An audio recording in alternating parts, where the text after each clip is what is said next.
자, 안녕하십니까. 20일 해주신 수공장 10월 24일 수요일 마감 브리핑을 시작을 하도록 하겠습니다. 오늘 코스피와 코스닥은 물론 봉상으로는 음봉이긴 합니다만 종목군 특성상 종목군의 움직임 보면 따로 움직였어요. 약간 성격이 특이하게 좀 움직였습니다. 오늘 이걸 좀 중점적으로 좀 얘기를 드려보도록 하겠고, 여기에 오늘 방 제목으로 오늘 10월 24일 시장 내 한 줄 브리핑 부분들로 정리를 해본다면 제목을 이렇게 잡아봤습니다. 코스닥이 700포인트를 살짝 하회를 했습니다. 하면서 지금 한 2, 3일 동안 코스피, 코스닥 모두 단기 상승에 따라서 지난번 10월 초 반등에서 그 상승분을 그대로 반납을 좀 하면서 이중바닥 살짝 터치를 하거나 살짝 장중에 저점 부분들을 하회하는 모습들이 좀 나오고 있죠. 종종 얘기를 드리는 부분 중에 하나가 뭐냐면 외바닥일 때하고 이중바닥일 때 투자 심리 부분들이 더 악화된다는 말씀을 드렸죠. 첫 번째는 어하면서 하락붐이 나오다 보니까 이걸 미처 대응 못하고 지나가는 경우가 많은데, 이 반등 나오고 다시 이중바닥이라든지 삼중바닥이 이 저점 부분들 하면 이제 공포감이 계속 극대화되죠. 그러면서 이제 외인의 신용 물량 3차 출회 유도, 메커니즘 관련된 부분들 얘기를 좀 드려보면서, 오늘이 지금 수요일입니다. 다음 주 초반 정도까지 오늘 10월 4일 기준으로 1조 한 2천억이 약간 안 됩니다. 1조 1천억도 초반 정도의 신용 물량이 출회가 됐다는 얘기를 계속 강조를 좀 드리고 있죠. 이 물량이 여차하면 한 5천억 이상까지도 증가될 수 있지 않을까. 그러니까 신용 물량이 10월 달에 1조 5천억 전후에 출회가 되지 않을까. 한 달 만에. 지난번에는 1조 6천억 정도 전후였죠. 그러니까 전체적인 금액으로 보면 이제 3조 한 1천억에서 2천억 정도의 증가가 최소한 오늘 시점에서 한 3, 4개월 내에 모두 출회되면서 3차 물량을 털 수 있는 출회를 유도하는 메커니즘 부분들이 움직이지 않았느냐. 오늘 오후장이 좀 약간 그런 모습들이 좀 보였어요. 그래서 주후반에 1조 5천억대 이번 달 기준으로 신용 물량 출회에 될 가능성이 있지 않느냐라는 코멘트로 좀 얘기를 좀 드려보도록 하겠습니다. 외국인이 장중에 선물을 거의 6,000계약 가까운 매수가 들어왔어요. 5,900계약, 5,960계약이 최고점을 찍고 소폭 밀리긴 했습니다만은 외국인들은 선물을 꾸준하게 매수를 했는데, 거래소 쪽, 그 다음에 코스닥 거래소는 3,300억 정도 매도를 했고, 그 다음에 코스닥은 장중에 오전장에 110억 정도 매수가 들어왔다가 장중에 거의 한 800억 정도까지 매도가 증가하는 모습들이 나오고 있어요. 자, 우리가 이제 다시 돌이켜 보면 일단 수급상으로 해외 지수는 오늘 뭐 큰 변수 부분들은 없습니다. 지금 보시면 상해 종의 상하이라든지 그 다음 홍콩 지수 같은 경우에는 뭐 0.3%대 소폭 조정 부분들이 나오기 때문에 큰 뭐 이상 신호 부분들은 없고, 계속적으로 보면 지금 트럼프가 중간선거 지금 12일, 13일 이 정도밖에 남지 않았죠. 이제 거의 막바지예요. 그래서 막판 피치를 올리고 있다는 말씀을 좀 드렸죠. 그러는 와중에 이제 지수상으로 보면 이틀, 3일 지수의 그 상승 부분들, 최근에 소폭 반등 부분들을 그대로 원전까지 회복을 하다 보니까 또 오늘 오후장에 거래소 쪽, 코스닥 쪽 시작부터 거의 거래소는 3천억대까지 꾸준하게 매도하는 모습이 나왔고, 선물은 매수가 들어오는데도 불구하고 거래소 쪽, 그 다음에 현물 쪽 코스닥도 110억대에서 800억 가까운 매도 부분이 진행되다 보니까 오후장에 개인들의 투매 추정 물량 부분들이 종목군별로 툭툭 던지는 물량들이 계속 나왔어요. 항상 보면 전저점을 깨지고 뭐 이제 신용의 어떤 비상 부분들이 걸리신 분들이 이제 각 종목마다 틀리고 각 개인마다 틀리기 때문에 뭐 일괄적으로 말씀드릴 수는 없지만, 그래도 지수가 한 번씩 이렇게 크게 출렁거린 부분이 나올 때마다 지속적으로 신용 물량이 반대 매매가 나오는 모습을 우리가 올해 상반기 내내 계속적으로 봐왔고, 그거에 대한 여파 부분들이 어떻게 수급상의 변동성을 만들어내는지를 계속 체크를 좀 했죠. 그래서 외국인이 선물은 매수하고 현물은 매도 부분들을 하면서 이렇게 투자 심리 부분도 누르는 역할 부분 첫 번째하고, 두 번째로 신용 물량으로 각 개인마다 편차가 있기는 합니다만은 이 물량을 던질 수밖에 없는, 반대 매매를 당할 것인가 아니면 내가 매도를 할 것인가, 이 갈림길에 이번 주 후반이 될 수밖에 없다라는 얘기를 어제 얘기를 좀 드렸었죠. 그 물량이 이제 출회가 준비가 좀 되고 있습니다. 그래서 던지는 물량으로 추정되는 물량 부분이 나왔다. 모습이, 그런 모습들이 좀 나왔어요. 이렇게 투매가 나올 때 종목권도 흐름 부분 보다 보면 일단 수급도 없는 상태에서 그냥 밑으로 우리가 포기 상태 되면 그냥 무조건 던져버리죠. 뭐 시장가 매도 부분들을 하는 그런 모습들이 나오는데, 그런 모습들이 종종 몇몇 종목분들로 체크가 좀 됐다라는 얘기를 좀 들어보도록 하겠습니다. 그래서 코스피 같은 경우는 3천억 정도 매도가 나오는데, 이 중에 거의 절반은 삼성전자 하나예요.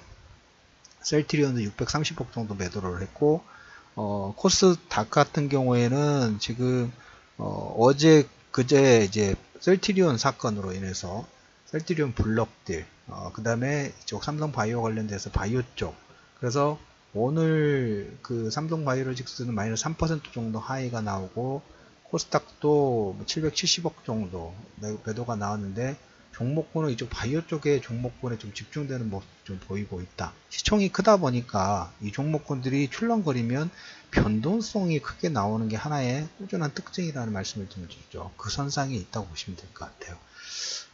그리고 이제 오늘 종목군들 대형주 쪽을 보면 의외로 또 대형주는 올라온 종목군들이 많아요. 포스코도 장중에 2%대 실적 발표 링크 올려드렸죠. 오늘 이제 오전장에 삼성전자는 1,500억 정도 매도를 하게 된 이유는 전일 시간 내로 장 마감 후에 텍사스 인스트루먼트 실적 발표 부분이 나온다고 말씀을 좀 드렸어요.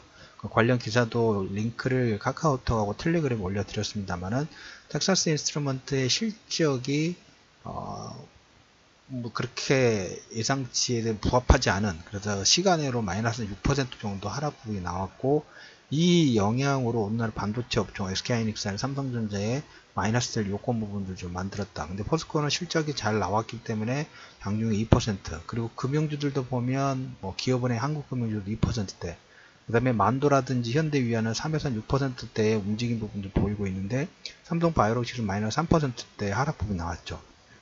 뭡니까? 각계전투.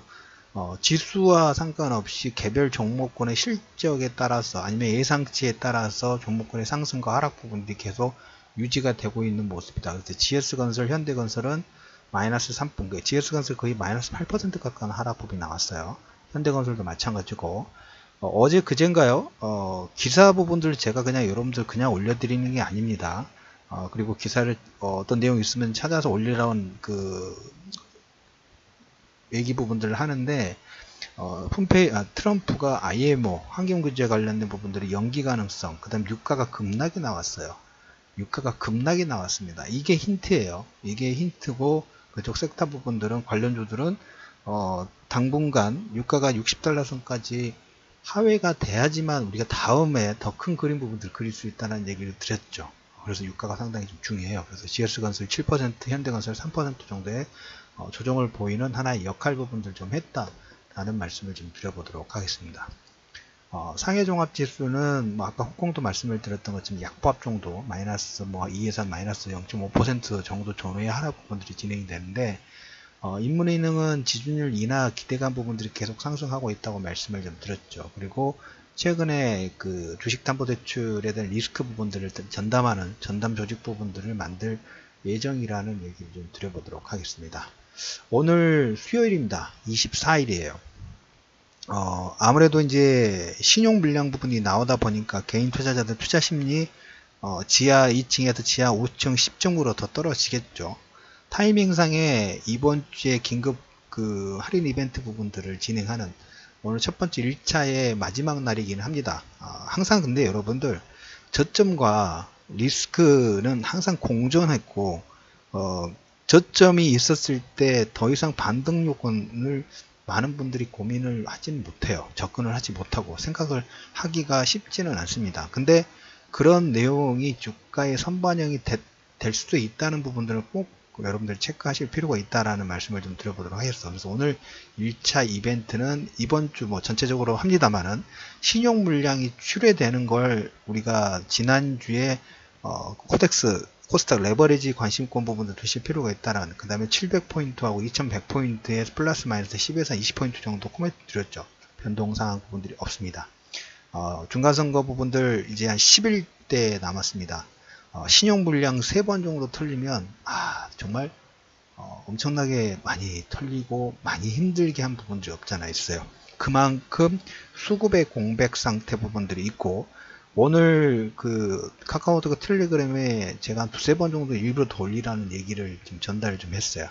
어제부터 국민연금의 쇼커버링 관련된 부분들 작은 내용으로 보시면 안 돼요. 어제 예전에 국민연금에서 주식을 빌려가지고 그거 가지고 공매도를 했던, 매도를 때릴 수 있었던 그 메커니즘 자체가 없고, 그걸 이제 금지를 하게 되면 4, 4분기 남은 기간 동안 내에, 그리고 뭐 늦어도 4, 4분기와 내년 상반기는 뭐 해야 되나요? 주가 부분들 빌렸던 걸 갚아야 되죠. 쇼커버링 부분들이 분명히 들어올 수 있는 수급의 공백이 아니라 새로운 수급이 만들어질 수 있는 요건 자체가 체계적으로 만들어져요. 이것은 일시적으로 나오는 게 체계적으로 나오는 내용 부분들. 어떻게 보면 시장 저점 부분들이 오늘 깨지는 게 신용 물량을 출회하면서도 반대적으로 신용 물량이 3차로 털리고, 그 다음에 국민연금에 빌려주는 주식 부분들이 금지로 인해서 향후 최소한 2, 3분기 내에는 이 주식 빌린 주식을 갚아야 되는 작은 수급이 아니에요. 이 국민연금이 이걸로 인해서 주식 빌려주는 걸로 1년에 400억대 수익 부분들, 400억대인가요? 몇백억대의 수익을 올릴 수 있는 걸 워낙 반발이 심하다 보니까 이걸 포기를 했죠. 빌려주는 것만으로도 몇백억대 수익을 올릴 수 있다는 것은 그만큼 그 수요 자체가 어마어마했다는 하나의 반증이겠죠. 근데 이제까지는 매도의 어떤 수량이었다면, 이제는 빌린 주식을 쇼커버링해서 매수해서 다시 국민연금에 반납을 해야 되는 이 수요가 생기기 시작했다. 그래서 저점에 투자 심리가 악화되고 신용 물량이 세 번째로 급격하게 이번 초반에 털릴 때 여기에 반하는 국민연금의 저가 수급, 국민연금으로 인한 저가 수급의 매수 부분도 같이 열리겠죠. 그러면 누가 물량을 잡느냐? 수급이 조금만 들어오면 V자 쇼커버링 부분들이 들어올 수 있는 가능성도 우리가 한편으로 꼭 체크해 두실 필요가 있다라는 얘기를 좀 드려보도록 하겠습니다. 그래서 이번 주에 그 신용 물량 부분이 나오긴 하겠습니다만은 그런 저점 부분이 하위가 나왔더라도 시장 전체적인 그 흐름 부분에서 변동 상황이었기 때문에 이벤트, 1차 이벤트는 오늘까지, 그 다음에 2차는 이번 주 주말까지 변동 상황 없이 그대로 진행을 하겠다라는 말씀하고, 오늘 금일에 이제 연준 베이지 보고하고 보잉의 실적 부분들이 나옵니다. 우리가 이제 이번 주에 실적 관련된 부분들을 계속 체크를 하자고 말씀을 좀 드렸죠. 텍사스 인스트루먼트의 실적 부분들이 약간 부정적인 나왔기 때문에 SK 하이닉스까지는 금요일날 실적 발표가 나오기 전까지 조금 약세가 진행될 수 있겠죠. 오늘 연준 베이지북과 보잉 실적 관련된 부분, 특히 보잉은 관세 관련된 부분, 오늘 캐터필라 실적하고도 상당히 연관성 부분들이 좀 있어요. 그리고 금일 연준 베이지북은 향후에 이제 4, 4분기에 주가를 움직일 수 있는, 반등을 시킬 수 있는 하나의 매크로 측면에서 코멘트가 나오면 어디서 나와야 되냐면, 금리 인상 속도를 조금 제어하는, 완화시키는, 여기에 코멘트가 나오면 시장의 위험자산 쪽 하락폭이 컸던 만큼 V자 상승 부분을 만들 수 있는 요건이 될 수 있다라는 코멘트를 드리면서 10월 24일 1차 이벤트가 마무리되는 코스닥 700포인트 하위가 됐습니다. 그래도 기준 라인 부분들 이제 접근 영역 부분들로 들어왔다는 얘기를 좀 드렸죠. 700포인트에서 플러스 마이너스 10포인트, 코스피 같은 경우에는 현재 가격대에서 플러스 마이너스 20포인트 내에서 계속 레버리지 제품 부분들을 관심을 두는 전략 부분들을 유지하겠다라는 코멘트를 드리면서 10월 24일 이슈맨의 주식 뉴스 공장 마감 브리핑을 마무리하도록 하겠습니다.